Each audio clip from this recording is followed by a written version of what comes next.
because he's bottle fed, Lamb here is really friendly. And he's been playing with his brothers and sisters all morning, jumping around in the straw.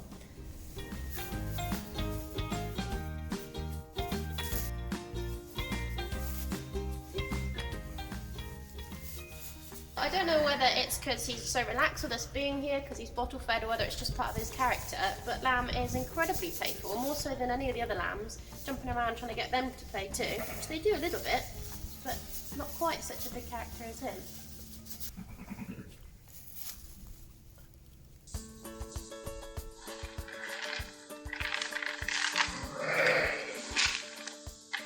So this sheep down here is my favourite sheep of all. Her name is Clary.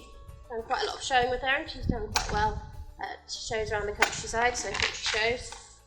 And she's incredibly friendly, and she'll come up in the field and have a scratch under her chin, as will this one here. So this is Fidget, and she was actually handed on the farm park here a couple of years ago. So in our discovery barn, she was on the bottle, so she was one of 3.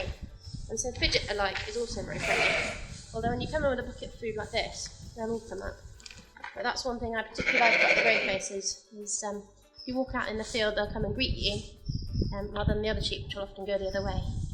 But they do love a nice scratch under their tummies. In here we've got the sheep that are still expecting their lambs, so they're due in about 9 days' time. But we've also got one sheep just down here, and she sadly lost her lambs. They were born very premature, just after New Year's, so about 8 days early, which is an awful lot for sheep. Although human babies can be born weeks and weeks early, and with amazing care in the hospitals can survive, lambs generally don't survive if they're born more than a week premature. These were 8 to 9 days premature, a set of twins, and they survived for about 3 days, and despite lots and lots of hard work to try and keep them going, they sadly passed away. So she's not going to have any lambs this year. She'll go back to the round next year and hopefully have a healthy set. Shortly after, we had all our healthy lambs born, and we've got these guys still left to go. Fidget. So Fidget here was a bottle-fed lamb, and she was bottle-fed in our discovery barn a couple of years ago. So that makes her extra friendly as well. And her mum is actually the same mum as Lamb, so Lamb and Fidget are half siblings. Fidget was bottle fed because she was a set of triplets, so although the mum had lots and lots of milk, there wasn't enough to go round for all 3, so Fidget was bottle fed. I don't think it helped the mum having quite so much milk. I think that made her prone to infection, so last year when she was rearing just a single lamb, and she had one, she got infection in one half of her udder, probably because she had an oversupply for just one lamb. So only one half of her udder is working now. So it's a good job it wasn't like that when she had 3, because we've had 2 bottle-fed lambs.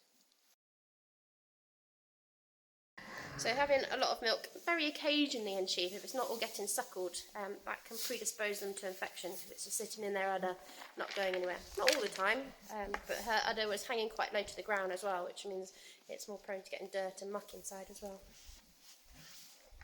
So this is Clary, and she's expecting just a single lamb. We've got a red spot on her back, which is where I've marked them, depending on how many they're having. So we've got a red mark for just the one. Although we did have the confusion, as I said, with Lamb. She was scanned for one and popped out a second one unexpectedly.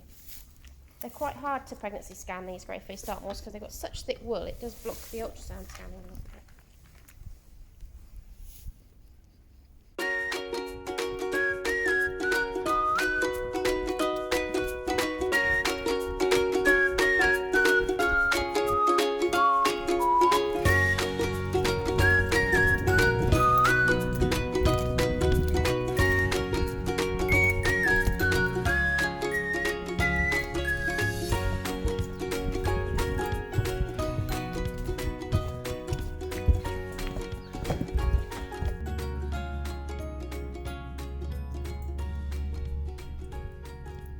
With Lamb's huge personality, we definitely need a name that suits it, something big, fun, bubbly.